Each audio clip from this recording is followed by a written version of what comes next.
Zach Turner is on board, and SMU is back on the board as we head into another week.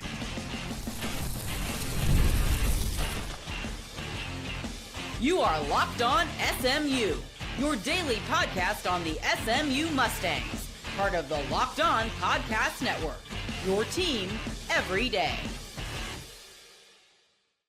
Yes, it is a fresh new week of Locked On SMU here on the Locked On Podcast Network, your team every single day. Thank you for making us part of your day, and thank you for making us your first listen of the day. This episode today is brought to you by Gametime. Download the Gametime Gametime app, create an account, and use code LOCKEDONCollege for $20 off your first purchase. You can see I'm pretty excited. We got a pretty good show to kick off the second week of Locked On SMU, because coming up, we're going to talk about the tight end room as we continue our dive into each position room heading into the season and my interesting take on the value of the tight end.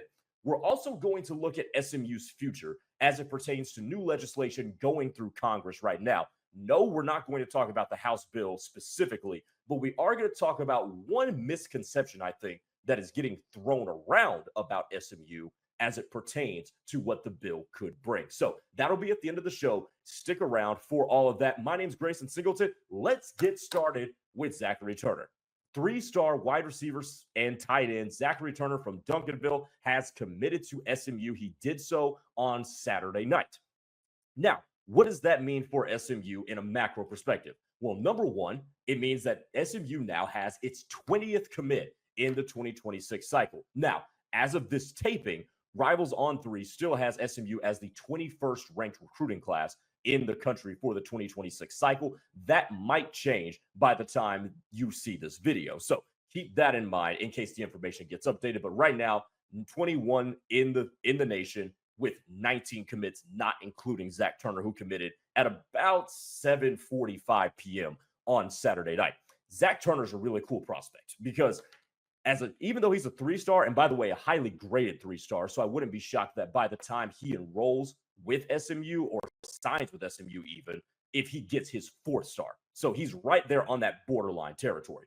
But 6'2", he's over 200 pounds already, and he's a really good athlete at wide receiver. Now, as we talked about last week, and as I talked about in my video that I posted over the weekend, he is going to play tight end at SMU, and he has experience doing both at Duncanville. But what does he bring?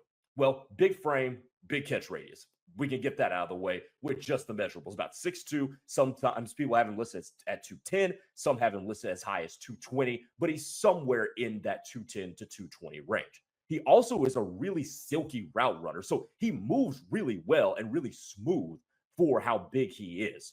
But also the fact that he can own the middle of the field. He's really good with recognizing space, and then, of course, the really strong hands. And he's a pretty solid blocker already as well. Can be a guy who is the complete package. Now, who does this remind you of? Well, let me take you back to 2022, because the last time that SMU signed a 4-star prior to last year's class was R.J. Maryland. R.J. Maryland was a wide receiver at South Lake Carroll. He has since transitioned to a pretty good tight end at SMU. So they're going to try to do this over with Zachary Turner. He's basically going to follow in the R.J. Maryland footsteps, and he is a pretty similar archetype to Maryland. But Turner, if you want to go into the background of his recruitment, at one point Oklahoma thought they were gonna get him. At one point Miami thought they were gonna get him, but lo and behold, it is the Mustangs that keep him in DFW. And we talked about this at the end of last week. SMU is hoping to build a fence around the highest prized prospects in the DFW area, and they have done so beautifully so far. The other thing that this recruitment does is that it breaks a little bit of a famine for SMU, because while SMU has enjoyed all this momentum, a top 25 recruiting class right now, it had been 15 days since the Mustangs had gotten a commit. It was June 27th when Evan Goodwin, the 4-star tackle from Bauxite, Arkansas, committed. That's the last time SMU had got a commit in this 2026 cycle. So now the Mustangs are back on the board now that Turner is on board. But I think Turner's presence also provides some sort of a down-the-line succession plan. So right now with tight end, you're going with a senior RJ Maryland and a grad transfer in Matthew Hibner, who took over as tight end one when RJ Maryland, you remember, went down with the knee injury last year. Now, both of those guys could be out of eligibility. Hibner, especially, is probably out of eligibility. Maryland could be facing the same thing after this year. So you're going to have to start going deeper and deeper into tight end. And so far, SMU set up okay as it pertains to tight end going forward, because you've got a couple of guys who are going to come up for next year, for 2026, when Turner just gets on board. So I wouldn't expect Turner to have some immediate impact. But right now, going forward, Case Holleron, who's a redshirt sophomore this year, Adam Moore, a redshirt sophomore this year, Will Locke is a redshirt freshman, as well as Stone Eby. He's going to be a redshirt senior, so he's done. So right now, what you have coming back foreseeably, along with Miles Uter, who is a tight end that they got in the 2025 class. So you've got Uter, who they're really excited about, Holleron, I hope I pronounced that right, who they have coming back, who's a bigger size wide receiver, Adam Moore, and Will Locke. So we're going to focus on Moore, Locke, and Hibner.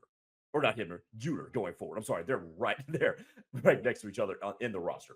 But those three is basically what you're looking at for 2026 and 2027. But after that, maybe even in 2027, is when the addition of Zach Turner is going to really pay dividends. So the whole point in saying that is Turner fits a lot of things for SMU. Number one, he fits what they've already done with RJ Maryland. Number two, he fits into a good calendar of succession plans, given the guys that are going to be exiting out of the program after the 2025 season. So he fits in a lot of different ways. Now, look, could he still play wide receiver? I guess, because he already does it and does so well. By the way, since you asked about wide receiver, this is what SMU could have outgoing after the 2025 season at that position. Jordan Hudson is a senior. Ranello Brinson is a redshirt senior, and Dylan Goffney is in his fifth year. So those are three guys you can look at that could be gone after this year. Now, all of a sudden, you've got the 2025 wide receiver class, which includes Grayson Singleton in it as well. So you're obviously excited about that. Jalen Cooper and Carterius Brown are also freshmen. Yamir Knight is going into his junior year this year. So you've got a lot of depth at wide receiver that's going to be coming back. And it's a pretty good production as well. But the 2025 class that saw a couple of those guys that we just talked about, plus this 2026 class with Aldrin Miles and Ja'Kai Anderson, and now a dude that could reasonably, based on necessity, even though they want him to play tight end, Zach Turner could still play wide receiver if the necessity comes up. So SMU has positioned itself with a lot of versatility, a lot of quality depth, and a lot of dudes that other people wanted. So the Mustangs have set themselves up now really good. This is the biggest takeaway so far, as we're going to talk about pass catchers for most of this episode. SMU has set itself up well for multiple years down the line, assuming they keep everybody, which these days you don't really know about. But assuming you keep 90% of them, you're set up pretty well into 2028, 2029 at both tight end and wide receiver for whoever the quarterback is going to be at those times, be it Cole Leinert, be it Ty Hawkins, or whomever. You're set up good with pass catchers and versatile weaponry for the offense. So good start to the week for SMU as Zachary Turner picks the Mustangs over Miami and Oklahoma. 3-star wide receiver tight end is now in tow. Hey, coming up next, let's continue our series going through each position room. We're going to talk about tight ends. We're going to keep it here as we celebrate Zach Turner being on board, and the Mustangs get another commit after 15 days of nothing. It had been 15 days since Evan Goodwin had committed, the tackle from Arkansas. We're coming back here on Locked On SMU.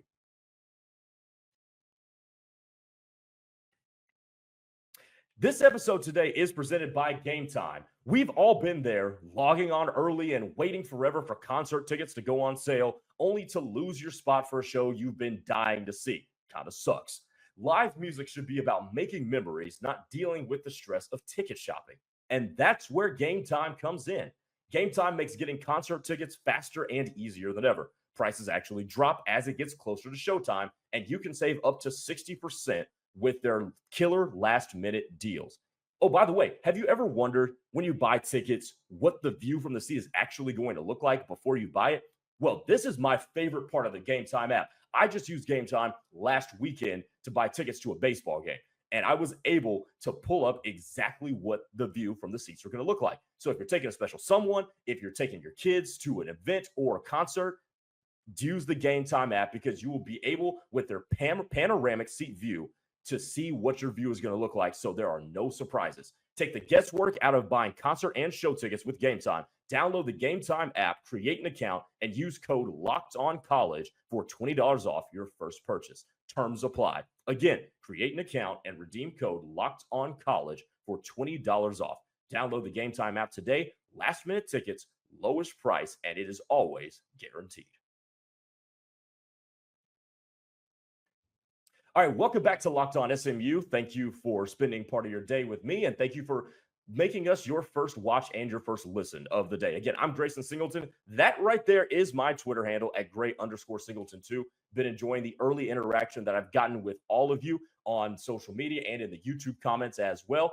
So keep it coming. Subscribe to this channel, like this video so we can continue to grow this Locked On SMU community that is in now week number 2 of existence, and we're at episode number 6. Okay, tight end, I think, is so interesting in college football.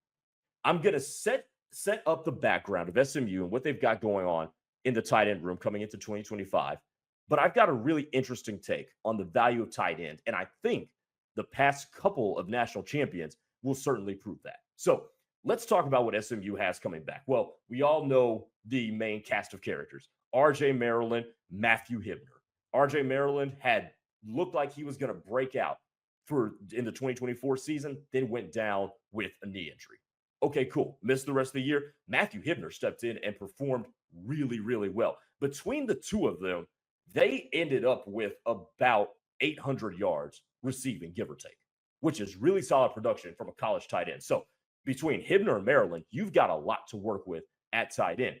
But we mentioned it in the first segment as we were talking about Zachary Turner's commitment to the Mustangs. But SMU's got some depth behind those two at tight end. So Adam Moore, redshirt sophomore, who's a transfer from Northwestern. Will Locke, who is going to be in his redshirt freshman year. Sean Kane is also in the mix. Miles Uter is the freshman from Bayside Academy in Daphne, Alabama. So a lot to like here.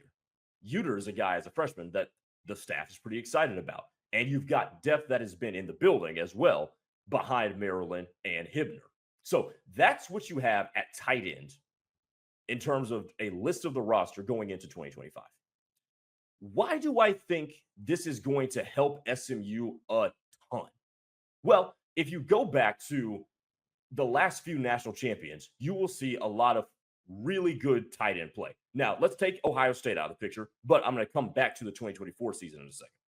Michigan, the 2023 champion. Who was one of their tight ends? Colson Loveland. Colson Loveland was drafted in the first round by the Chicago Bears this year. He was actually the first tight end taken, surprisingly to most, in the NFL draft. Georgia won back-to-back natties in 2020 and 21 and 22. Their leading receiver those years was some dude named Brock Bowers, a tight end. Alabama has always had great tight end play, even though that 2020 year, Alabama was led by Devontae Smith and Jalen Waddle and John Mechie. So they didn't get a whole lot from their tight end in terms of the receiving numbers, but they always have great tight end play. O.J. Howard is part of a list of that. That's the first name that comes to mind in recent memory. If I'm missing one, feel free to laugh at me. LSU in 2019, Thaddeus Moss. Very overshadowed by Justin Jefferson and Jamar Chase and Terrace Marshall Jr., but Thaddeus Moss was a solid tight end. By the way, LSU had some really good tight end play the last couple of years with Mason Taylor. You go back to Alabama, Clemson as well. Solid tight end play.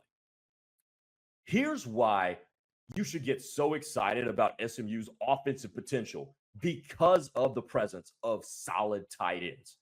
Because they are matchup nightmares. They always are.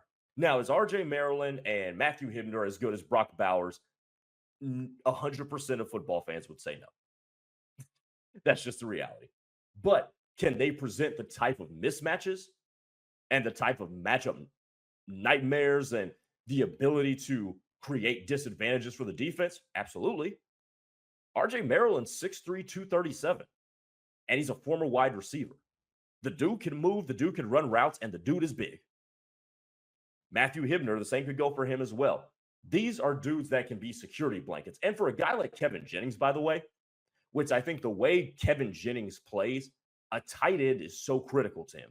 Because if he can, even as he continues to learn progressions and get more comfortable in the offense, if he can always have that dude that is always going to be open and ready to catch the ball no matter how much space he's got, I think that helps ease the transition for a guy who at this time last year was the backup to Preston Stone and now is going into the 2025 season as the uncontested starter. So having that security blanket, I hate to use that age-old adage, but it is a security blanket, is so critical. But the fact that especially RJ Maryland presents so much versatility and he's so dynamic coming from a wide receiver background, that's able to elevate your offense. Because we could talk about the Jordan Hudsons. We could talk about the Ronello Brinsons, Dylan Goffneys. They're wide receivers that are going to do wide receiver things. And they're going to make plays. And they're also going to take up the best cover DBs. Well, who's left to guard RJ Maryland? Maybe a safety? Okay, but safeties, you've seen it before. And if you break down a lot of film, there's very few safeties that actually are comfortable in all areas of coverage, be it man coverage short, be it man coverage intermediate or deep, zone cover, something like that. There's always ways that if you scheme it up right, you can get safeties in a bind. We've all seen that broken down in the NFL and in college football, if you think about it. But having a guy with a wide receiver background to actually toy with defenses is pretty stinking cool. And it's a real devious piece that you can deploy in any way that you seem imaginable. And by the way, you get him matched up on a linebacker. Well, I think it's GG's in that regard. So tight ends, to me, with the way that these tight ends can be deployed, with the way that their skill set can make them so versatile, you can line up RJ Maryland in the slot. You can line him up on the outside if you want to, because people don't forget the baseline of how they played football. Once a wide receiver, he'll always remember how to play wide receiver. If you line him up at the X, no big deal. But a tight end, as we've seen in recent years, can really, really elevate your offense. Think back to the team that beat SMU to end the Mustang season last year, Penn State. We all remember that dude with the flowing hair, Tyler Warren, who was the second tight end picked in the first round of the NFL draft this year. Tyler Warren, he may not have made that offense go. That might have been their two-headed backfield, but he was part 3 of it. He was the best passing game option, and no matter what, nobody could stop him. That's how a tight end can take your ceiling of the offense from here to way up here, because minus Tyler Warren, Penn State's offense is still good because nobody could stop them from running the ball with Nick Singleton and Katron Allen. But the fact that they had that guy who could own the seam and occupy the middle of the field and be a threat there made their offense something that could take that team to a college football playoff, even though they had deficiencies in the downfield passing game and sometimes a quarterback. So a tight end, and a solid one, especially one who has after the catch ability, like RJ Maryland and Hibner have shown. RJ Maryland also has a very good vertical game as well. That can really lift up a ceiling, which is why if you're an SMU fan, you should be so excited about tight end this year. Maryland's going to come back healthy. So the tight end room should all the way be healthy together. As a matter of fact, I was just reading something earlier today that RJ Maryland, they're expecting him to be healthy and whole for fall camp. That is good news. So if you had any worry about that, I hope I dispelled that. And I think the ceiling, because of tight end, for this offense is only going to go up. And you know whose play I think is going to be affected the most? Our quarterback, Kevin Jennings. He's going to be the main beneficiary of it. Coming up next, one more segment here with me on Locked On SMU as we talk about the House bill's impact on SMU. Stay tuned.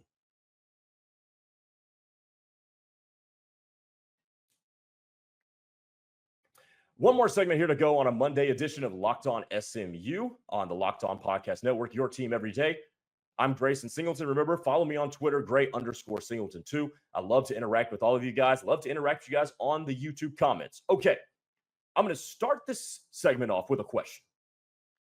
If you want me to do a segment on what I think about the new bill that was introduced into the House, put it in the YouTube comments, hit me up on Twitter, Gray_Singleton2. If enough of you want it, I will give my thoughts on it. But here's what we're going to do today. So the House bill has been introduced. It's aiming to bring more competitive fairness. So it's a reining in on NIL and stuff like that. I'm just putting it in the simplest terms possible for our conversation. And at my day job covering the University of Oklahoma here in Norman, we had a listener of ours say that SMU is going to be one of those schools that could see a drop-off in some of the commits that they get because the NIL will not just be unregulated as it has been in recent years. I disagree with that. I wholly disagree with it. And I said it on my radio show on Friday, but I want to bring it to this. I don't think the House bill is going to negatively affect SMU that much at all. I think they will have something to do with it, but I don't think too much to where you see a drop-off in performance. And here's why. Does SMU have resources? Yes, we've said that before. We've acknowledged that before. We all know SMU's got resources. That's cool. By the way, if you think this bill, if it goes all the way through Congress and gets signed by the president and is enacted into law, that schools with resources are going to stop using resources, you're fooling yourself. Okay. There will be rules, there will be guidelines, yes, but people with resources will use their resources. Okay. By the way, legally too. I'm not insinuating anything illegal. But the main reason why I don't think this is going to affect SMU in a way that some people will think it will is because SMU has set itself up with a foundation that withstands anything. It's a foundation that can stand a college football that, quite frankly, is full of chaos and anarchy right now, and a stable, guardrailed one as well. They made the move to the ACC, so they got themselves in a Power 4 conference. That's great. That's step one, too, by the way, because you're not going to get the bevy of blue chip recruits that you've gotten, especially in this 2026 class, if you're not in one of the Power 4 conferences. Just not going to happen. But they also showed competitiveness in year number 1 of that conference. They made the conference's championship. Number 3, they made the college football playoff. And say what you want about an expanded college football playoff, if you are one of the final 12, you are in the national championship conversation. Period, point blank, end of story. Did anybody think SMU was going to run the table and get to the national championship and perhaps win it? Probably not. Most of you probably didn't think that they were going to. But you are squarely in the championship picture once you are a part of the final 12. That alone is going to attract talent. End of story. And what's going to happen, and what I've been talking about on my radio show, is that things always regress to the mean and return to the mean. We see the pendulum, right? A pendulum, you start here, it swings back and forth and back and forth. You guys know what I'm talking about. You guys probably saw this in math class or science class or whatever. And eventually it starts hovering here and then settles in the happy middle. And I think that's what's going to happen here, is that eventually, while finances and monetary compensation are still going to be involved, ultimately is what this is going to get back to is who's winning football games and who's competing for championships. And SMU has set itself up well enough to where they're winning games and going to compete for championships. Just look at all the guys from the DFW area, which, by the way, is another tentacle in all of this because SMU still in the DFW area. And if they're going to build a fence around DFW, and it looks like they've done a pretty damn good job of it so far, along with supplementing from the outside, you're talking about you almost having some sort of a monopoly in the biggest college football factory in the country. So that alone speaks for itself. But if all of those things are going your way, which is highly possible, and so far has proven to be that, and the 2025 season continues that level of stable presence in the championship picture, you will withstand any sort of changes legislatively when it comes to college football. So people can say SMU's getting ahead in the recruiting because they're offering everybody more money. No, the hell with that. No. It helps, sure. But what Red Lashley and his staff are building right now is something that's going to last beyond that. Because you're building a foundation that's based on when there's a conversation in the about the national championship, the SMU Mustangs are in it. That alone will attract people. Sure, you're going to have to pay up for people. That's cool. You pay for services. But if you're saying, if you could sell somebody on, we're going to win and we're going to have these marquee games and these primetime slots and all the eyes are going to be on you, that's a sell to football players. Because ultimately, these guys want to get to the NFL, sure. But ultimately, and I can tell you from my experience as an athlete, football players just want to play football. And they want to win football games. And they want to win conference championships. And they want to win national championships. And that's what SMU is showing now. We're going to win football games. We're going to pay you well. We're going to compete for a conference championship. We're up there with Clemson and Miami. Florida State will rebound itself. So we're going to be up there with Florida State. And then we're going to go compete for a natty. Because we did it last year in our first year in a Power 4 conference. So why the hell can we not in the foreseeable future? That's what SMU can sell. They've got stability with their head coach in Red Lashley. He's proven to be a good modern football coach. And everything else can speak for itself. So whether or not any sort of compensation offering can be regulated, SMU's got a lot more depth to its offering than that. And I think they're going to continue to build on that foundation that they build. And they'll be just fine, regardless of what happens in Washington. All right, that'll do it for this edition, a Monday edition of Locked On SMU. Remember, thank you for making us your first listen today. Go check out our friends at Gametime. For your second listen today, go check out the Portal show for our Locked On channel. Brian Smith has the latest rumors, portal entries, and signings. Be the most informed fan on the rapid changes, like we just talked about, in the world of college football. Find the Portal on YouTube or wherever you listen to podcasts. And be sure to subscribe and like this channel, Locked On SMU, so we can continue to grow this community. Find me on Twitter right there down below, and find the podcast wherever you get your podcasts. I'm Grayson Singleton. We will talk to you tomorrow here on Locked On SMU. Take it easy, everybody. Enjoy the rest of your Monday.